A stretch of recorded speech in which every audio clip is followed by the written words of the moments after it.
¿Cómo es la vida cuando te dedicas a la ciencia? Esto es Expreso de Ciencias, una charla con retos, logros y grandes revelaciones de la mano de expertos que cambiarán tu manera de ver el mundo. Expreso de Ciencias, tu boleto que transforma la ciencia en una aventura. Previamente en Expreso de Ciencias.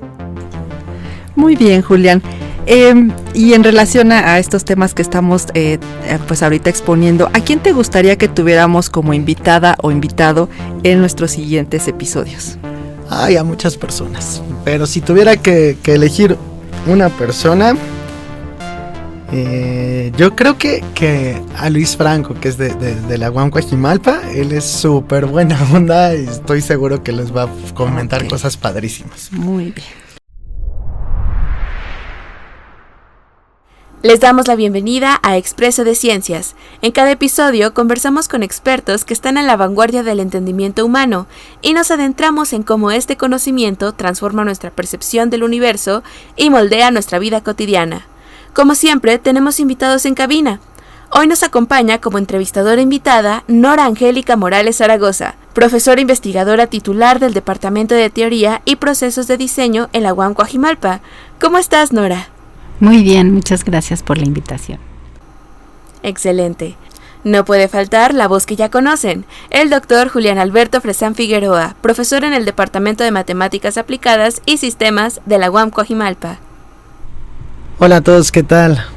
Qué gusto estar aquí de nuevo. Súper. Saludos a nuestros escuchas, soy su conductora Ana Karen Fuentes Ortega. Y como en todos nuestros episodios, tenemos un invitado muy especial. Es miembro del Sistema Nacional de Investigadores Nivel 1, doctor en Matemáticas por la UAM. Algunas palabras clave para entender su trabajo son la estabilidad de soluciones en el problema de N cuerpos y análisis cualitativo de sistemas dinámicos. Está con nosotros el doctor Luis Franco Pérez. Hola, ¿qué tal? Pues con mucho gusto estar aquí. Ok, perfecto. Nosotros tenemos una dinámica, es la pregunta base para seguir la conversación. ¿Cómo le explicarías a tu yo de 12 años qué es lo que haces ahora? Híjole, bueno, primero yo desde niño, desde muy chiquito, siempre me imaginé haciendo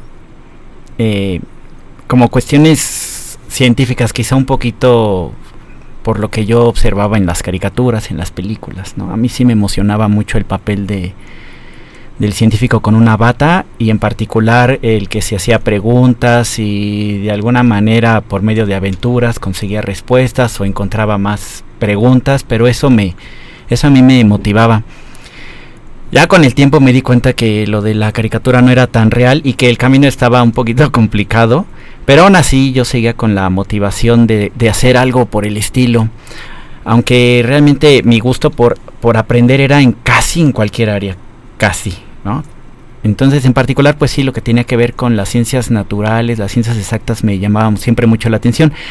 Ya que entré a la universidad y me di cuenta lo que elegí para estudiar, cambió totalmente mi percepción, incrementó mi motivación, aunque cambió bastante de los esquemas que yo tenía de chiquito. Entonces, ¿qué le diría yo al niño de 12 años? Le diría que haga lo que más me guste, no importando si se pone fácil o difícil el camino, si lo que me motiva es más grande que la dificultad. Ok, estamos hablando que ese es un consejo, pero realmente tu yo de 12 años te dice, ¿qué estamos haciendo de grandes? ¿A qué te dedicas? ¿Qué haces todos los días? Yo me diría que hago casi que lo que imaginaba yo en las caricaturas y en las películas, pero sin una bata.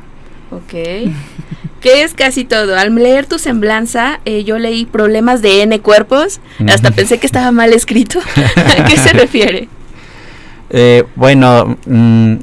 Por cuerpos, en esta área nos referimos a objetos en el universo que tengan masa. Por ejemplo, la Tierra, la Luna, un satélite artificial, un asteroide, un cometa. Y problema de N cuerpos es que es un problema determinar cómo es la dinámica entre estos cuerpos, porque nos han comentado que hay una ley universal que subyace, que es la ley de gravitación universal. Y lo que nosotros hacemos es, si solo consideramos la gravitación, cómo se mueven los cuerpos entre sí, así como la Tierra le da vueltas al Sol cada cierto tiempo, así como la Luna a la Tierra, ya desde 1500, ya más o menos algunos científicos como Kepler lograban describir el movimiento de al menos de algún planeta respecto del Sol en el contexto histórico que le tocó, que era bastante complejo. Ya nos decía que había un movimiento muy regulado, como una regla muy común para varios objetos, no solamente para un planeta, entre ellos estaba incluida la Tierra. Pero pensar en varios cuerpos al mismo tiempo se vuelve, al menos técnicamente, muy complejo, aunque visualmente pareciera que todo tiene una armonía tan perfecta que pareciera que la solución está ahí y nos está gritando, mira, este es el secreto del movimiento. Y eso es lo que tratamos de descubrir al querer resolver el problema de N cuerpos. Oye, Luis, y cuando estabas en la licenciatura estudiando matemáticas, ¿cómo fue que llegaste a este tema? ¿Qué fue lo que te llamó la atención? ¿Cómo fue ese momento en el cual dijiste, a mí me gusta la mecánica celeste? Pues conforme iba transcurriendo en los estudios, me llamaba muchísimo la atención el puente o conexión entre la teoría que estaba en un libro y lo que yo observaba en la calle, lo que me preguntaba mi familia sobre qué hago, para qué lo hago, de qué voy a vivir, sobre lo que me preguntaban mis amigos. No todos mis amigos eran de la licenciatura en matemáticas, tengo amigos de ingenierías, de física, de biología, y las preguntas naturales que surgían era, bueno, ¿no? Aparte de leerte muchos libros, ¿qué? Este puente me encantaba, que no era nada fácil, pero cuando yo estudiaba y me explicaban, mira, la teoría va de esta forma y no sé, hoy contamos con esa tecnología, pero fíjate cómo fue desarrollada, cómo fue construida, a partir de qué conceptos teóricos, eso me llamaba muchísimo la atención. Llegó el momento en que tenía que decidir en qué tenía que enfocar mis esfuerzos, pues para culminar la carrera, generalmente con un proyecto final, con un trabajo, digamos, que yo le pudiera poner mi firma, y me acerqué a un profesor que me daba una materia en particular que se llamaba Ecuaciones Diferenciales Ordinarias, y pues me llenaba mucho esa área, y me acerqué con él y me dijo, mira, pues tengo A, B y C de cosas, si quieres podemos trabajar en esto. Y yo dije sí, y nada, pues así pasó que me acerqué a la mecánica celeste. Este profesor es el doctor Ernesto Pérez Chabela, es especialista en mecánica celeste. Hola Luis, pues yo escuchándote me imaginé, o más bien quisiera que me aclararas, trato de entender que estudias a los objetos celestes y sus relaciones, pero dijiste, esta es la solución. Y ahí me confundo un poquito. Cuando hablas de una solución de este estudio que haces de relaciones entre los cuerpos celestes, ¿a qué te estás refiriendo? Muy bien. Sí es cierto, porque yo hablé de solución y ni siquiera dije solución a qué.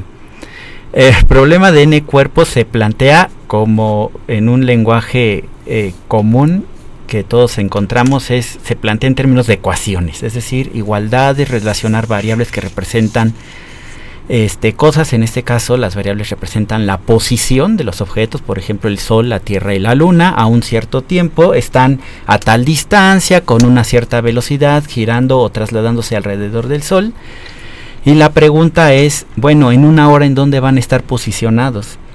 Como detrás sabemos que hay como una regla que los enmarca en cierto movimiento, en este caso la ley de gravitación universal, la solución sería esta función o esta relación en la que tú me preguntes, oye, en una hora, ¿dónde va a estar la Tierra respecto al Sol? Y yo te digo, mira, avanzó 1000 kilómetros.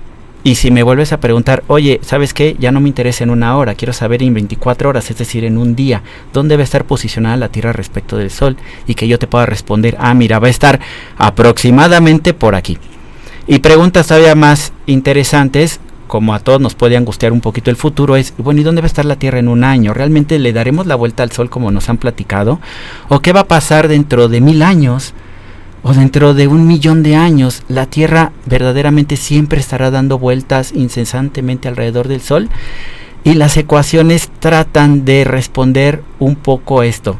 Puede ser que la respuesta sea sí, siempre ocurrirá, o no, o puede haber muchas variantes en el camino, como perturbaciones de otros cuerpos que se aparecen cerca, que puedan desestabilizar el sistema y deje de ser como lo conocemos hoy.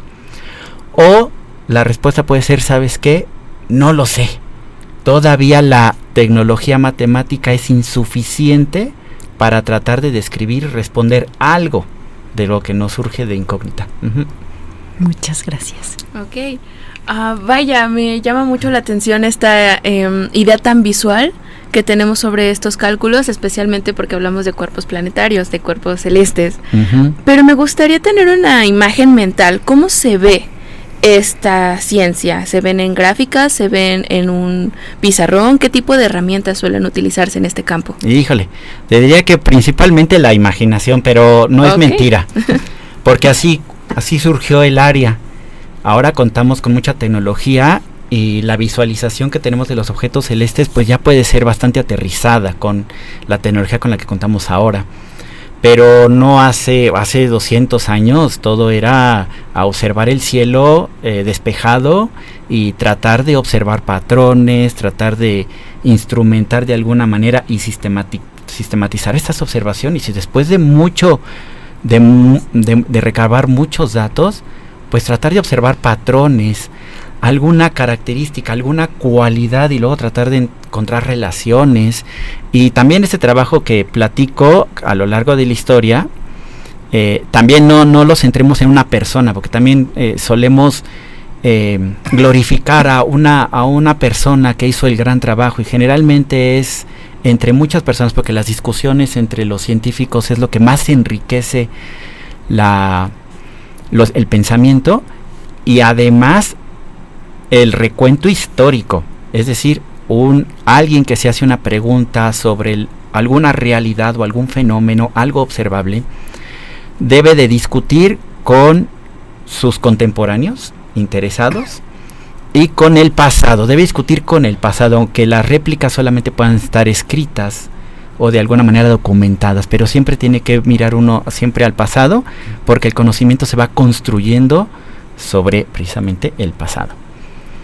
Entonces, la visualización que podemos tener, pues es, ahora hay mucha tecnología, entonces es más o menos fácil entender un poquillo, pues las preguntas, literal, si el humano lanzara un satélite artificial, como los hay por cientos y por miles alrededor de la Tierra, ¿cómo lanzar un satélite de tal suerte que logre salir de la Tierra? 1, 2, logre salir bien, es decir, no se queme en el camino, no tenga un desperfecto.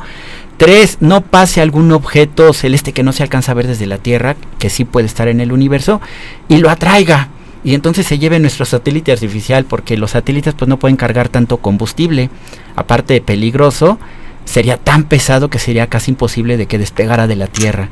Entonces el humano busca estos caminos gravitacionales o caminos de atracción, que es como gasolina gratuita que otorga el universo, para que estos satélites tomen su propio curso y logren darle una vuelta a la Luna. Luego de ahí, por ejemplo, ha salido en las noticias, no tiene mucho, que el objeto artificial lanzado por el hombre más antiguo es la Voyager 1, lanzada en los 70s, y tiene pocos años que rebasó la órbita de Plutón. Y cuando digo pocos años es que tardó en rebasar esta órbita como 40 años. Entonces imagínense, ya con esto nos vamos dando una idea del tamaño del sistema solar en el cual habitamos, y que para una nave que viaja a miles de kilómetros por minuto, a una velocidad bestial, apenas logró rebasar la órbita de Plutón, y todavía alcanza a mandar señales el objeto, que pues pensemos que fue construido con una tecnología de los años 70 y todavía manda información, pero eso nos da una idea visual, al menos, que podamos crear en nuestra mente sobre los tamaños y las dimensiones de los objetos en el universo. Y el sistema solar es un punto en la Vía Láctea, que es la galaxia en la cual habitamos, y la Vía Láctea es un punto en el cúmulo de galaxias todavía en el universo, y a saber, ¿no? Todavía no sabemos bien a bien ni cómo estamos distribuidos en el universo, ni hacia dónde vamos, ni por qué. Bueno, me extendí un poquito. No, excelente respuesta. Y bueno, recuerdo muy bien esa noticia y hubo toda una reflexión alrededor de la Voyager, la Pioneer, los telescopios. Me gustaría preguntarte sobre las investigaciones que has realizado, pero antes yo quisiera preguntar sobre ¿qué has visto dentro del escenario mexicano en esta área? Porque cuando mencionamos telescopios y este estudio astronómico pensamos en la NASA, Rusia, China y ya. Entonces, ¿qué panorama tenemos en nuestro país? Sí, de hecho yo me imaginaba astronautas, ¿no? Y yo me imaginaba con un casco. Claro. Y no es necesario. Son áreas diferentes. Pues fíjate, te comento que México sí es un país referente a nivel mundial de investigadores que trabajan en mecánica celeste, porque desde el punto de vista matemático, las herramientas que se necesitan es papel, lápiz, pizarrón y pues tu mente, la creatividad, las discusiones que tú quieras generar. Ahora obviamente las computadoras, porque nos ayudan a hacer simulaciones, pero en realidad se puede hacer mecánica celeste solamente con lápiz y papel. No necesitamos más. Bueno, si se tienen más herramientas, por supuesto que todo abona, pero no es esencial tener un laboratorio o hacer una exploración físicamente hablando.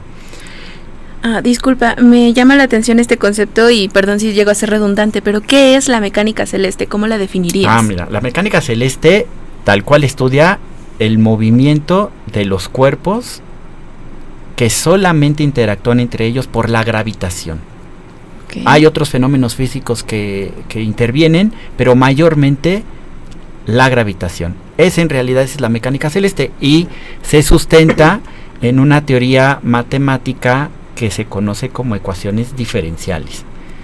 Y las ecuaciones diferenciales no solamente se aplican a la mecánica celeste, sino a muchísimas áreas, que si nada más le quitamos la palabra celeste a mecánica, pues es la mecánica de lo que quieras prácticamente. Por eso también dentro de lo que hago, que también estudio cómo se esparcen las enfermedades en una población, es cuál es la mecánica de diseminación de una enfermedad con ciertas reglas, por ejemplo recientemente el COVID, o también puede ser cómo se disemina un rumor en una población, ahora que estamos tan cerca de las elecciones, que cuando salga este episodio ya habrán pasado, pues se estudia mucho cómo esparcir una cierta información con el mínimo recurso para que se esparza de manera natural entre la población. Hay una dinámica detrás, o también, bueno, te puedo poner muchos ejemplos, ¿no? Pero solo para no pensar que solamente se puede estudiar cosas que están a distancia física de nosotros, están lejos. También se estudia todo lo que está a nuestro alcance, ¿no? A la mano. Claro, no hay que ir tan lejos. Sí, ahora escuchándote también me vino a la mente, porque yo soy una persona muy visual y trato de entender relaciones entre objetos quizá en una hoja de papel con un lápiz, pero hay límites de esa visualización, y yo he tenido colegas matemáticos que cuando hablamos qué imaginamos, estamos imaginando cosas distintas. Entonces esto de la representación de cómo con un lápiz y un papel que no implique una representación figurativa del objeto, cómo puedes entender relaciones de movimiento que no impliquen necesariamente algo figurativo, sino algo abstracto, y cómo enseñas eso, que tiene que ver con las ecuaciones, creo. Sí, es un puente, es un salto gigante. Y luego los que hacemos matemáticas perdemos esta sensibilidad de hacer visual, y por decir visual es por medio de algún sentido, hacer visual lo que estamos haciendo, ¿no? Realmente sí, nos abstraemos luego tanto en escribir en papel, en cierto lenguaje, ciertas cosas, que uno, como ya está acostumbrado, uno dice, no, pues es que esto significa que la luna ya le dio 3 vueltas a la Tierra, ¿no lo ves? Y el que ve el papel dice, estaré mal, no habré comido suficiente, pero no veo nada, ¿no? Es porque sí, nos cuesta trabajo, la verdad, construir este puente entre lo abstracto en un papel y lo visual en un papel de todas maneras. Y también esa es parte de la ciencia y parte del matemático. Es un trabajo nada trivial porque hay áreas de las matemáticas que representaciones visuales tienen muy poco. Sin embargo, hay mucho detrás que sustenta mucha tecnología con la que ahora contamos. Y, por ejemplo, un celular contiene tanta tecnología y tantas matemáticas como de otras ciencias también, pero tantas matemáticas, y los manejamos al día. Todas las personas que tenemos un celular se nos hace tan natural mandar un WhatsApp y no pensamos en todos los procesos que hay intermedios, ¿no? Hay muchas representaciones matemáticas muy abstractas que sustentan el funcionamiento de un celular, pero las personas pues perdemos esta sensibilidad desde los que hacemos la teoría hasta los que somos usuarios de la tecnología, por la facilidad que tiene de usarse. Yo me tardo en mandar un WhatsApp, si no me equivoco, segundos. Pero pensar cómo es que logro enviar un WhatsApp a la persona que yo estoy queriendo avisarle algo y que le llegue lo que yo quiero avisarle, justo en el tiempo en que yo deseo que le llegue la información. Pensar en este proceso que hay detrás para mí es tan complejo que pues obviamente lo dejo de lado, no es práctico. Sin embargo, con paciencia, las personas que nos dedicamos a las ciencias, pues construimos todo lo que está detrás, ¿no? Y algún día sale a la superficie la tecnología que resultó, y bueno, pues uno dice, por supuesto que se puede ver la ciencia en las manos, ¿no? Oye, Luis, ¿y cómo influye un poquito esta parte de tu área de investigación en las clases que das, ¿no? O sea, lo ocupas de ejemplo. ¿Qué tanto influye en tus clases? ¿Qué clases das y qué tanto influye? Siempre influye porque como me gusta mucho, trato como de imprimirle a los alumnos, a veces no lo logro, pero habrá quien sí, trato de imprimirles este gusto por buscar y preguntarse y trabajar en ello. Y pues también me convierto un poquito en vendedor, ¿no? Los profesores también somos un poco vendedores, pues para que realmente lo que enseñamos le imprimamos al alumno y decir, mira, no solamente estás cubriendo un requisito, sino que realmente algún día esto te va a hacer crecer, ya sea porque lo lleves a la práctica justamente esta técnica que te estoy enseñando, o porque te hace crecer como persona, te desarrolla un pensamiento crítico, un pensamiento analítico, un pensamiento creativo, y el panorama de tus ideas pues se expande. Y esa es la gran función, creo yo, de lo que enseñamos y los que enseñamos. Entonces, ¿qué imprimo de lo que investigo? Pues precisamente eso, me pongo en mi traje de vendedor, y además de tratar de motivarlos, les trato de vender que la investigación que hago yo pues puede ser un camino que ellos pueden elegir si es que también se quieren desarrollar en esa área, y a la vez a mí me ayudan pues porque lo que yo investigo necesita más manos y más cabezas que me ayuden a pensar y a construir. Claro, bueno, en todo este pensamiento tan abstracto, tan lleno de diferentes variantes, ¿qué cualidades necesita tener el científico que se dedica a esto? ¿Qué cualidades? Pues yo creo que voy a ser reiterativo, pero la principal es tener la mente abierta a todo. Nunca perder la creatividad. Totalmente ser imaginativo, creativo. No hay una idea mala. Puede ser que una idea no funcione, pero no es mala, porque en cuanto descubres que no funciona, ya descartas una idea y te enfocas a las demás. O te motiva a buscar otro tipo de caminos para tratar de resolver y explicar algo. Entonces, creatividad totalmente, la mente abierta totalmente, aunque pareciera al contrario de que la sociedad generalmente nos encasilla como cuadrados, pues debe ser un cuadrado abierto, porque no puedes cerrarte a nada. Claro, un cuadrado abierto es como jugar parchís, teniendo las posibilidades para mover las aristas. Oye, Luis, ¿y cuál consideras que ha sido como el mayor desafío que has enfrentado en tu carrera como profesor, como investigador? ¿Cuál consideras así como que es un punto difícil, un desafío fuerte que has tenido? Al principio, cuando empecé la carrera, mi idea era trabajar en una empresa, ¿no? Yo me imaginaba de traje, con un portafolio y con una taza de café, llegando todos los días. Y mi desafío fue enfrentarme a que cuando ya estaba estudiando, lo que me llenaba no era eso, era porque yo tenía una imagen de cierto tipo de personas. Y me empecé a conflictuar si realmente eso es lo que quería o no. Y cuando estás más joven, evidentemente cuando estás estudiando una licenciatura, o bueno, no necesariamente joven, cuando estés estudiando una licenciatura, pues te preguntas cuál va a ser la ganancia de invertir 4, 5, 6 años de tu vida, además del gusto por aprender. Finalmente en esta vida pues hay que comer, hay que pagar una renta, hay que pagar ropa, hay que pagar algún servicio. Entonces te tienes que preocupar en algún sentido por sobrevivir. Y ese fue, yo creo, el conflicto más grande que tuve. Si realmente quería vestirme de traje, con una tacita de café, con un portafolio y abrir mi oficina, o no. Y pues decidí el no. Me gustó tanto lo que yo veía de otros investigadores y que los admiraba, que pues cambié tal cual esa concepción y me dediqué y enfoqué mis esfuerzos a hacer investigación. Gracias. Algo que me llama la atención es cómo llegas a hacerte estas preguntas de investigación y en qué te inspiras o qué te mueve a hacerlas o a crear unas nuevas.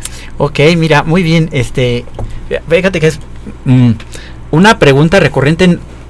Tú me preguntaste con un lenguaje muy suavecito, pero muchas personas familiares y no familiares, la pregunta es, bueno, ¿y qué te preguntas en matemáticas? Si las matemáticas ya están, ¿no? ¿Qué te puedes preguntar, no? ¿Cuánto es 2 más 2? Ya todos sabemos que es 4. Y no, o sea, como comentaba hace ratito, la matemática es un lenguaje y es una tecnología que, como todo, evoluciona y evoluciona con el pensamiento. Conforme vamos descubriendo nuevas teorías, van surgiendo nuevas preguntas. En particular, ahora que tuvimos la pandemia de COVID, pues una pregunta natural era, bueno, yo ya vi que en China empezó a esparcirse el virus entre las personas y tienen estas ciertas medidas de contención y de todas maneras se disparó. Y hay algo que todo el mundo le llamamos brote epidémico, ¿no? Que es llegar a un pico donde es un máximo de personas que están infectadas y que pueden transmitir el virus en ese instante de tiempo. Bueno, pues una pregunta era, bueno, en cuanto llegue el primer caso a México, ¿ocurrirá lo mismo? ¿O lo podemos contener para que no lleguemos a ese estado crítico en términos de servicios de salud pública y en términos de la salud de las personas? Amén de que no se sabía cuál era el impacto del virus como tal, qué secuelas podía dejar en los humanos, las mutaciones. ¿Te diste cuenta? En lo que te estoy tratando de explicar el tema, que todavía no llego al punto, surgen preguntas. Nada está dicho, nada está escrito de manera absoluta. Por supuesto que ya había modelos sobre cómo se esparcen enfermedades, pero cada enfermedad tiene sus particularidades. Y un modelo además que se estudió hace 100 años, que uno de los modelos base que se estudió fue el del sarampión en los 1920s, 30s, no tiene la misma dinámica que un virus en los 2020s por la densidad poblacional, por la facilidad de comunicación y de transporte ahora de los humanos respecto de hace 100 años. Y hace 100 años las epidemias y alguna que otra pandemia pues devastaban las poblaciones. Bueno, pues seguimos observando prácticamente lo mismo. Entonces, como tanto el contexto en tiempo, el contexto biológico, el contexto físico, el contexto político va también cambiando, las preguntas también se van reformulando. Y siempre hay algo que responder. Parece que al querer responderte, nada más genero más preguntas, pero es que justamente es eso. Pero creo que tiene que ver con que todos nos hacemos las mismas preguntas. Cuando llegó COVID, todos decían, a ver, ¿cómo vamos a estar nosotros cuando llegue después de China? Y yo con las herramientas que tenía, hice una infografía de contabilizar qué estaba pasando para poderlo entender y saber después a otro nivel, pero también creo que nos hacemos las mismas preguntas y se tratan de responder de distinta manera. Pero a ver, dime. Sí, no, exactamente. Es que hay un fenómeno y cada quien lo ve desde su óptica. Claro. Y cada quien aporta desde su conocimiento, sus herramientas. Y como decía hace rato, gran parte de nuestro trabajo también es comunicarnos entre todos para construir juntos ¿no? Algo que nos ayude a entender mejor el fenómeno. Uh-huh. Sí, de acuerdo.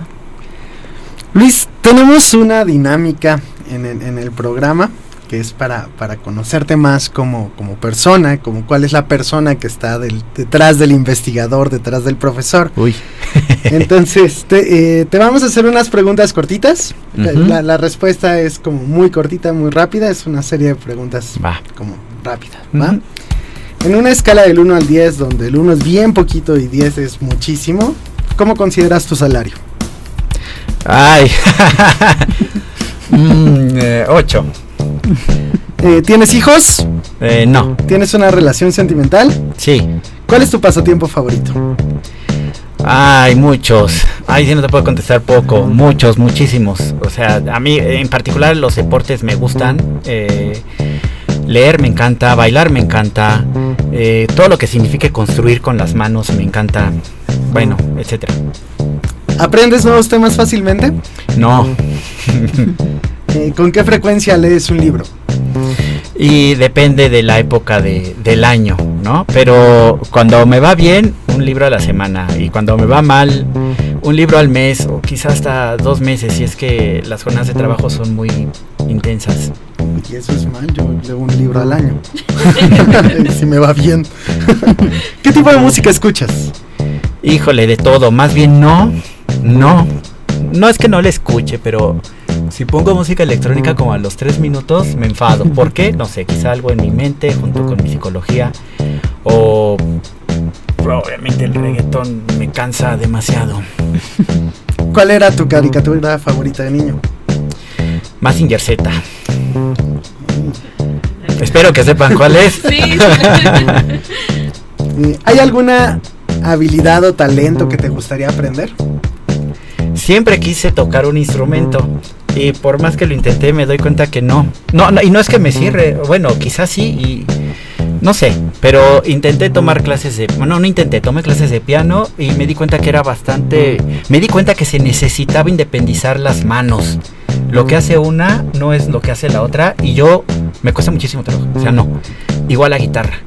Entonces me encantaba cuando me salía una canción completa, una muy básica, que es La célula que explota, pero me la tenía que aprender como una regla, es decir, no me salía natural de, pues ponle este sonido, mira, ni idea. Y eso me hubiera encantado. No sé por qué yo intenté aprender a tocar un instrumento y no me salió. Y relacionada a esa, ¿tienes algún talento así como de esos oculto que nadie conoce? Conquistar al mundo, seguro. No. Que se puede saber. Híjole. No, bueno, talentos, más bien es que le echo muchas ganas a lo que sea. Entonces hago deporte y me encanta entrar a las competencias porque soy competitivo, pero porque me gusta echarle ganas, no por ganarle a nadie, sino por saber que lo logré. O pintar algo, no descanso hasta verlo terminado. A mí me encantaba muchísimo dibujar y tengo no sé cómo se llama, como portafolio. Sí, bitácora. Me encantaba. Ahora ya no puedo, pues porque la verdad es que no tengo tiempo.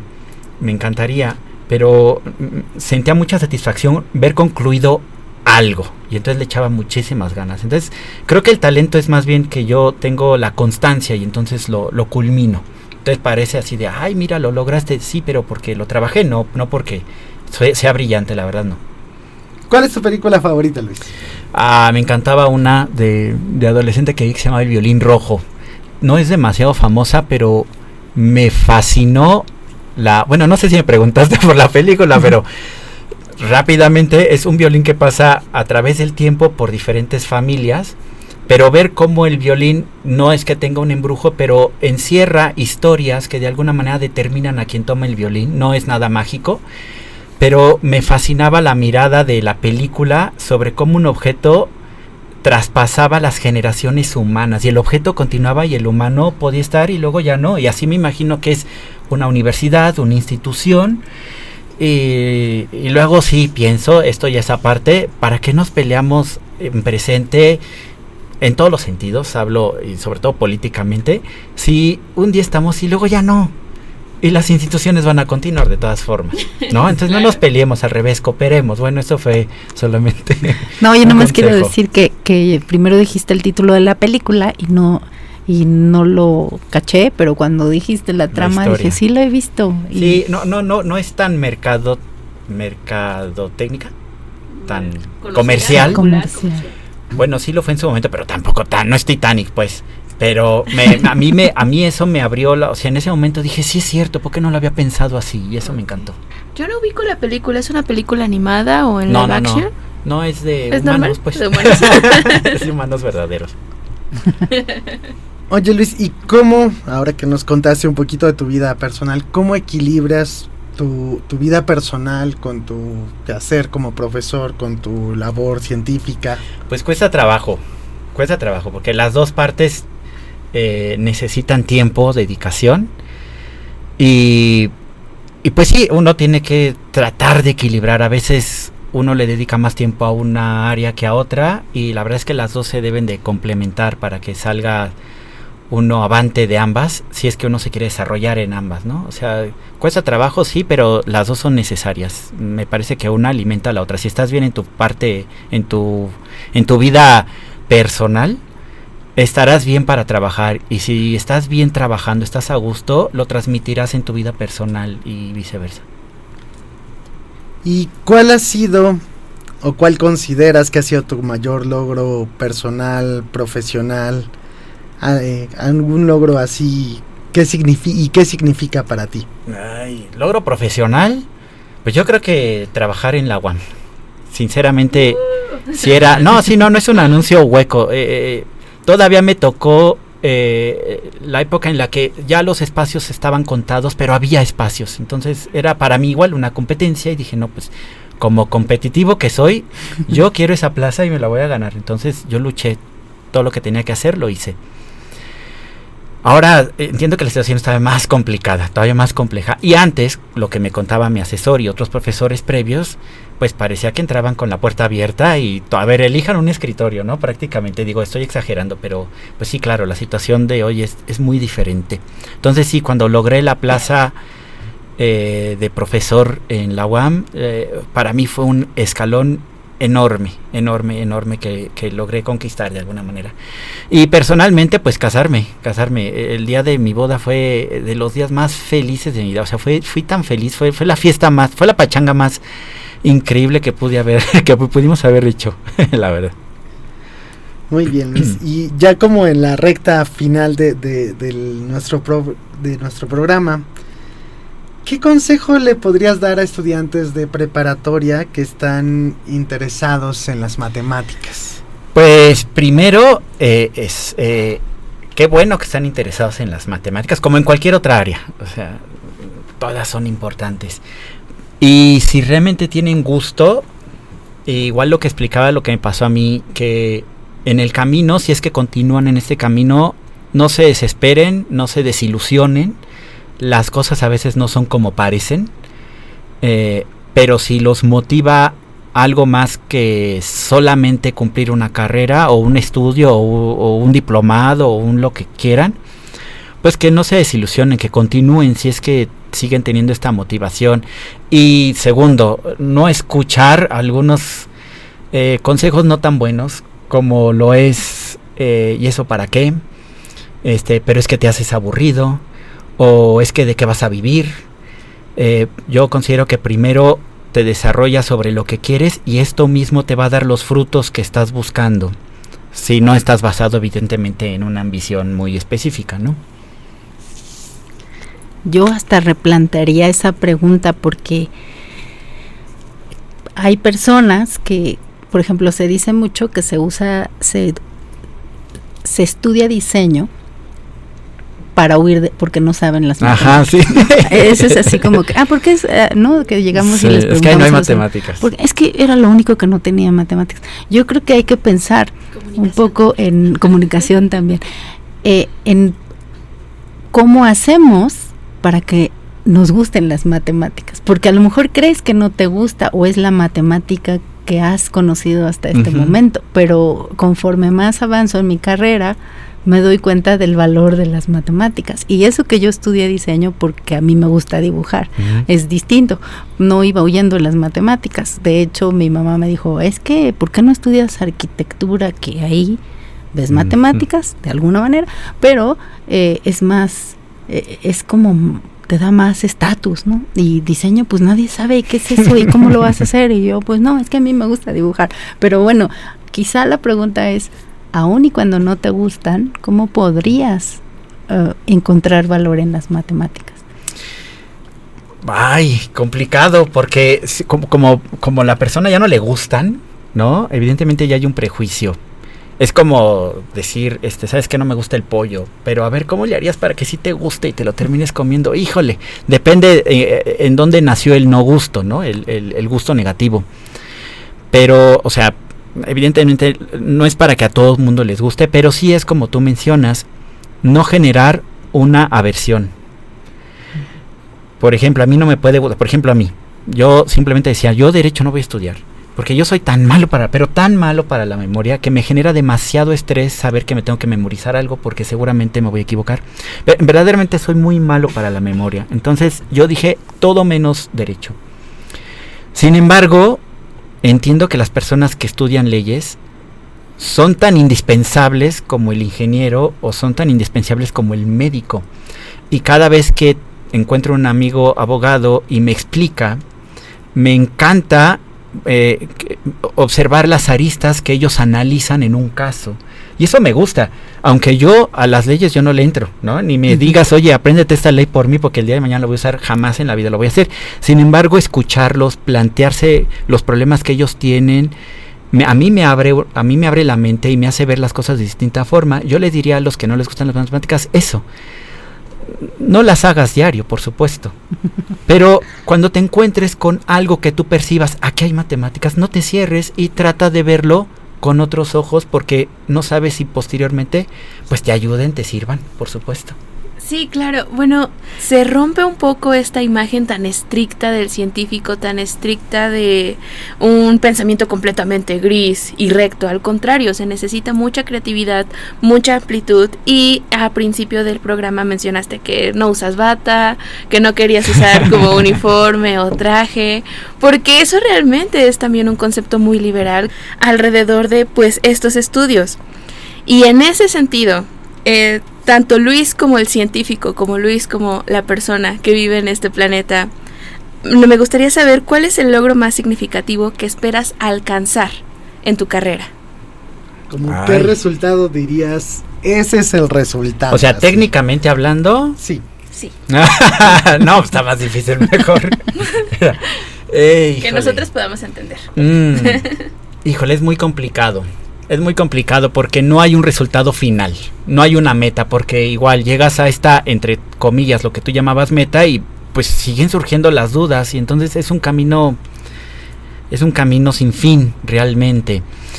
Pero, híjole, yo creo que primero seguir viviendo de la investigación.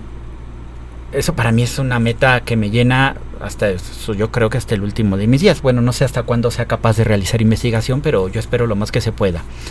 Y 2, construir escuela. Es decir, que realmente logre imprimir en alguna persona el gusto por hacer ciencia, y que mi trabajo sirva de inspiración para construir sobre esta, porque habrá trascendido mi trabajo de alguna forma. Yo no, pero pues lo que escribí algún día y mi pregunta continuará, así como voy a verme muy poético, así como la Voyager, así, así, exactamente.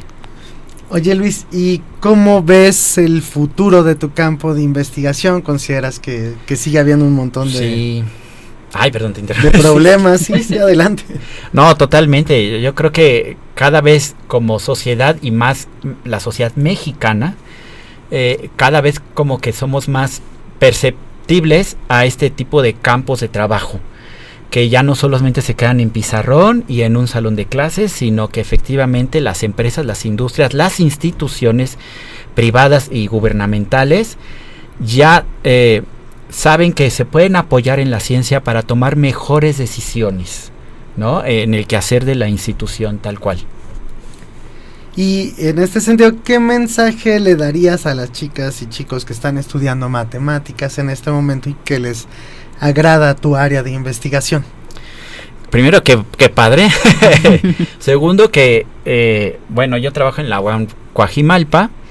Estoy en el cubículo C800 y que si quieren que hagamos alguna plática, discusión, pregunta, despejar alguna duda o plantearnos más dudas, pues nada, mi puerta está abierta, con que toquen. Y si no tengo que estar firmando un oficio de manera urgente, podemos platicar con muchísimo gusto. A los alumnos y también profesores, ¿eh? No, me gustaría nada más preguntarte para finalizar, Luis, ¿a qué otra profesora o profesor del Departamento de Matemáticas Aplicadas y Sistemas te gustaría que tuviéramos como invitado en este podcast? ¿Con nombre y apellido? Claro. Está muy complicado. Es una invitación No, pues, abierta. a mí la verdad es que me encantaría a todos, ¿no? Porque conocer esta otra parte de las personas, de los profesores, pues es interesante. Luego nos ponemos el uniforme de científico con todos los honores y no permitimos la entrada a los quehaceres, a las habilidades, a los hobbies que tenemos y que podemos compartir también como comunidad. Entonces, mira, en realidad no tengo un nombre y apellido, pero si tú me preguntaras algo más específico, mira, como ahorita estoy trabajando modelos que tienen que ver con, y ahí va mi labor de venta, estoy trabajando modelos con cómo se relacionan dos personas en base a su carácter, que por loco que parezca tienen una dinámica. Me encantaría alguien en la UAM Coajimalpa que de alguna manera estudie cómo son las relaciones humanas y también modelos de cáncer. Entonces, si hubiera alguien en la UAM Coajimalpa que supiera algo sobre cómo evolucionan los tumores cancerosos, pues me encantaría, porque me acercaría un poquito más. Entonces hay que estar muy al pendiente de nuestro podcast porque por ahí se vienen temas bastante relacionados con ello. Y bueno, así llegamos al final de nuestro programa. Aquí nos encanta hablar de ciencias. Compartimos descubrimientos, investigaciones y avances conversando con mentes expertas. Notamos cómo la ciencia cambia el entendimiento del universo y la vida diaria. En cabina escucharon a Luis Franco Pérez. Un aplauso, por favor. Muchas gracias. Gracias por la invitación, de verdad. Fue muy agradable. A Nora Angélica Morales Zaragoza, muchísimas gracias, bravo. Y a Julián Alberto Fresán Figueroa. Aplauso. También agradecemos al equipo técnico que se encuentra al otro lado de la cabina y a ti que nos estás escuchando. Yo soy Ana Karen Fuentes Ortega y esto fue Expreso de Ciencias. Hasta el siguiente lunes. Esto fue Expreso de Ciencias, tu boleto que transforma la ciencia en una aventura. Recuerda que la ciencia nunca descansa. Mantente al tanto de nuevas investigaciones y experiencias. Te esperamos todos los lunes con un nuevo episodio. No olvides suscribirte a nuestro podcast y activar las notificaciones. Expreso de Ciencia es una producción de One Podcast.